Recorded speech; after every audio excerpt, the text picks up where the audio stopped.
नाज़रीन अस्सलाम वालेकुम। प्रोग्राम आपकी बात के साथ हाजिर खिदमत है। मैं हूं आपका मेज़बान मसरूर जावेद और मैं हूं परवेज़ महमूद। जी परवेज़ साहब, आज क्या मौजू है? मसूर, आज का मौजू काफ़ी सैड किस्म का मौजू है। आपको पता है 9/11 के सानहे के बाद हमारी कम्युनिटी के ऊपर जो असरात हुए उस सिलसिले में हम आज बात करेंगे। और मैं तो ये कहूँगा it was really a painful day, it was a very very sad day. 9/11 को 10 साल हो गए, लेकिन अभी भी ऐसा लगता है कि ये इतना पुरानी बात नहीं है। बट जो जो वक्त गुजरता जा रहा है इसकी याद ज़्यादा होती जा रही है। और वो मैं इसलिए कह रहा हूँ कि देखिए, आज हम एक्सप्रेस न्यूज़ के ऊपर बैठ के इसके ऊपर प्रोग्राम कर रहे हैं। एक्सप्रेस न्यूज़ तो उस वक्त था भी नहीं। और वैसे भी आप ये देखिए, अगर कि जहाँ पर भी अगर इनोसेंट सिटीज़न या मासूम शहरी जो हैं वो बिला कोई बगैर किसी वजह के मारे जाएं, तो वो एक अफसोसनाक वाक़या हो, चाहे कि किसी मुल्क में हो, कहीं भी हो। तो यकीनन ये एक तारीख़ का एक ऐसा याद रखा जाने वाला वाक़या है कि जिसको लोग फरामोश नहीं कर सकेंगे। और इसके बाद आपको मालूम है इनका स्लोगन भी है कि वी विल नेवर फॉरगेट। मेरे ख्याल से हम बात करते रहेंगे नेवर फॉरगेट के ऊपर। आपको सिर्फ एक बात कहूँगा कि जहाँ तक मेरा ख्याल है ये मामला 1000 साल तक भुलाया नहीं जा सकेगा। मैं अभी आऊँगा, लेकिन हमारे पास एक वीडियो कॉलर है। हम हस्बे रिवायत अपना प्रोग्राम उस कॉलर से शुरू करते हैं और उसके बाद मैं बताऊंगा जो आपका सवाल है इस पर कि 1000 साल तक क्यों याद रखेंगे। जी आइए नाज़रीन, देखते हैं हमारे वीडियो कॉलर ने हमारे लिए आज क्या सवाल भेजा है।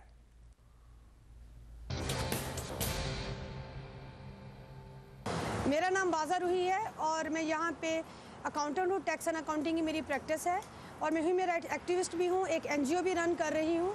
सितंबर 11 का जो वाक़या था वो पूरी दुनिया के लिए इंतहाई अफसोसनाक वाक़या था। ख़ास तौर पर इंसानियत के लिए बहुत तकलीफ़देह बात थी कि बहुत सारे बेगुनाह इंसानों की उसमें जान गई थी।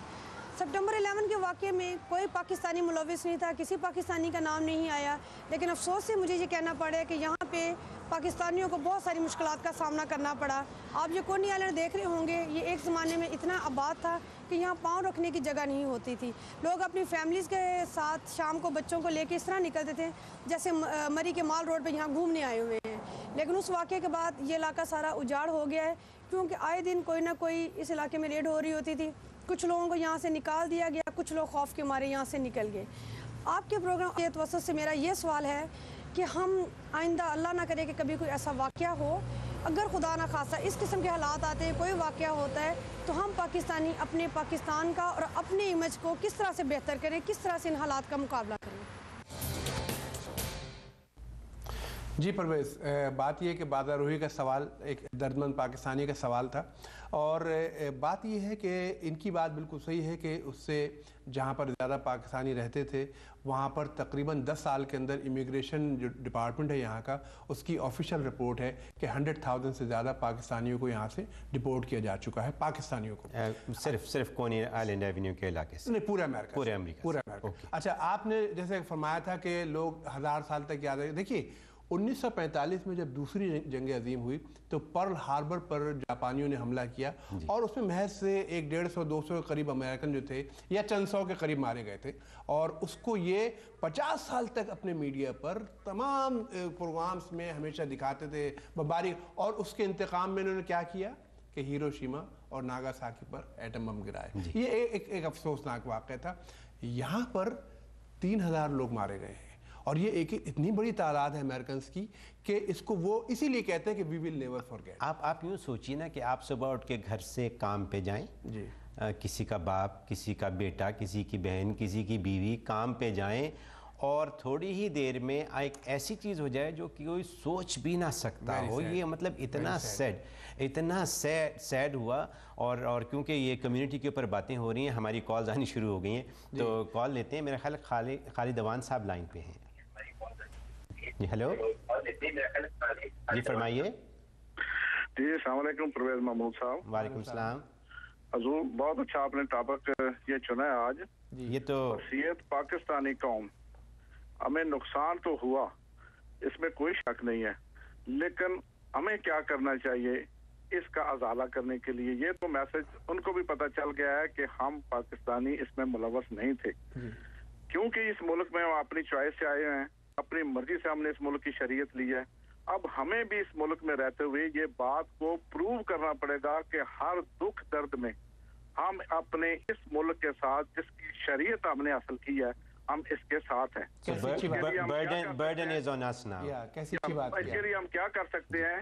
संडे के दिन जहाँ जहाँ पे भी पाकिस्तानी अमेरिका के अंदर आबाद है, जिस जगह पे भी ये सर्विस हो रही है, एज ए कम्युनिटी अपने दोस्तों को साथ लेके, अपनी फैमिलियों को साथ लेके वहाँ इस दुख दर्द में इनका साथ दें और इनको ये चीज बावर कराएं कि हम एक पीसफुल कौम है और हर मुश्किल में इस मुल्क के साथ है, हम इस मुल्क में हम रह रहे हैं, ताकि हमारे बच्चों का जो फ्यूचर है इस जगह पे उनको भी पता चले, उनका एतमाद सोसाइटी में बहाल हो। खालिद साहब, आपने बहुत अच्छी बात की। हम भी सोल्यूशंस की बात करेंगे और आपने पहला सोल्यूशन हमें दे दिया। हमारे पहले कॉलर ने हमें एक सोल्यूशन दिया कि बड़े खूबसूरत बात की इन्होंने। असल में देखिए बात ये है, मेरे साथ मैं काम करता था एक यहाँ पर अंग्रेजी अखबार में 15 साल काम किया मैंने। वो लोग मुझसे पूछते थे कि मुझे ये बताओ कि जैपनीज़ जो हैं उनकी सकाफ़त तुमसे ज़्यादा पुरानी है। मैंने कहा जी हाँ। कहले आपने मैनहट्टन में या अमेरिका में कहीं किसी एक जापानी औरत को भी अपने जो उनका मखसूस लिबास होता है जापान का, वो पहने हुए बाहर इस तरह आम घूमते हुए देखा? उन्होंने यहाँ के कल्चर को अडॉप्ट किया बाकायदा, उन्होंने सारी चीज़ें। हमें भी चाहिए कि हम यहाँ पर अगर फ़र्ज़ कीजिए कि पूरी तरह अगर अडॉप्ट नहीं कर रहे तो अमेरिकन के साथ घुल मिल कर। अब प्रॉब्लम कहाँ से शुरू हुई?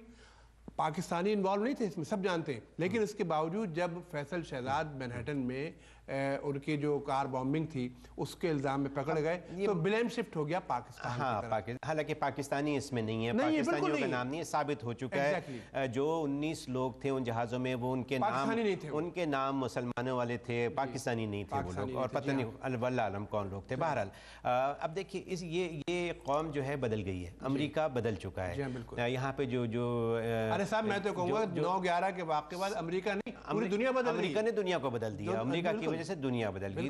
तो अब मसला ये है कि हमने अभी बात की, हमारे कॉलर ने भी जो वीडियो आई थी उन्होंने बात की कि अब हम अपने इमेज को कैसे करें। असल बात तो अब ये है, जो होना था वो हो गया।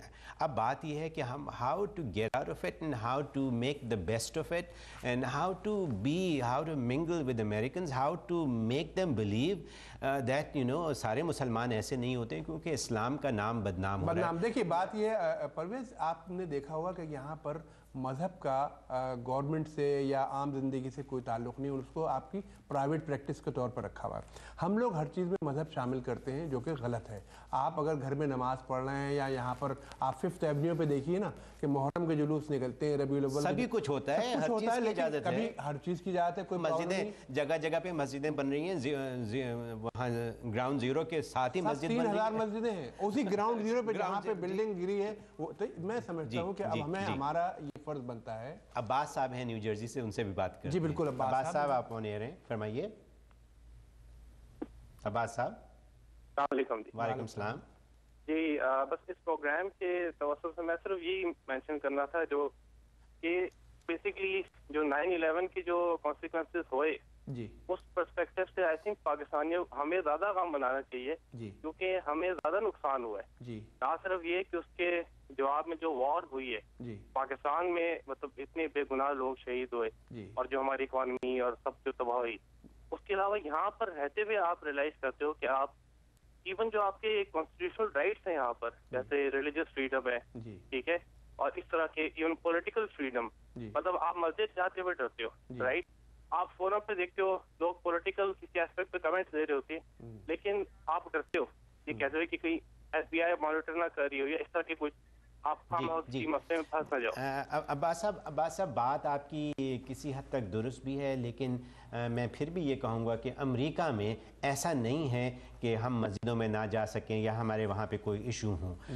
लोग घबराते क्यों हैं या डरते क्यों हैं, ये एक प्रॉब्लम है हमारा, और इसी प्रॉब्लम का हमें सलूशन चाहिए कि हम क्यों घबराएं, हम क्यों डरें, हम कैसे इस चीज़ से आज़ाद हों और कैसे अपनी ज़िंदगी को नॉर्मल गुजारें। तो यही आज का हमारा प्रोग्राम है। हम चाहेंगे, ये भी चाहेंगे अपने देखने वालों से कि जिन लोगों के साथ अगर कोई ऐसे हादसे हुए तो वो हमें कॉल करके ये बताएं कि क्या हादसा हुआ और उसका कैसे उन्होंने सोल्यूशन निकाला, या अगर उनके किसी मिलने जुलने वाले के साथ कोई हादसा हुआ या उनके साथ उन्होंने कोई सोल्यूशन निकाला, तो आप हमें कॉल करके ये बताइए। अब डर के रहना जो है वो भी मुनासिब नहीं है। एक और बात आप ये देखिए कि हम लोग जब यहाँ रहते हैं ना जी, तो हम अपने मुल्क की सियासत और वहाँ के मसाइल को यहाँ पर अपने ऊपर थोप लेते हैं, वो बिल्कुल गलत है। अब आप यहाँ पर हैं, आपके बच्चे और आप वापस जाने वाले नहीं हैं, लिहाजा यहाँ के जो कवानीन हैं, यहाँ का जो सियासी निज़ाम है, यहाँ का जो माशी निज़ाम है, आपको उसका एक हिस्सा बनना पड़ेगा। ये यहाँ देखिए, हम अमेरिका में रह रहे हैं, ये हमारा मुल्क है,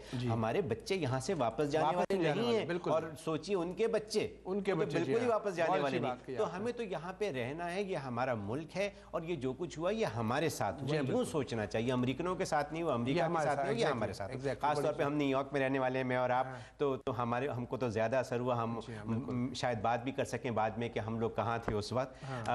हम एक ब्रेक पे जाने वाले हैं, और जब हम ब्रेक पे जाएंगे, ब्रेक से वापस आएंगे, तो हमारे साथ यहाँ के मेहमान होंगे, उनके साथ आप बातचीत कीजिएगा, कॉल्स कीजिएगा। जैसे मैंने रिक्वेस्ट की कि अगर आपको कुछ मालूम हो, किसी के साथ कोई हादसा हुआ हो या आपके साथ कुछ हुआ हो, तो प्लीज़ आप भी हमें कॉल कीजिए और हमें बताइए कि आप उससे कैसे निकले। So we need to go on a break and should be back shortly.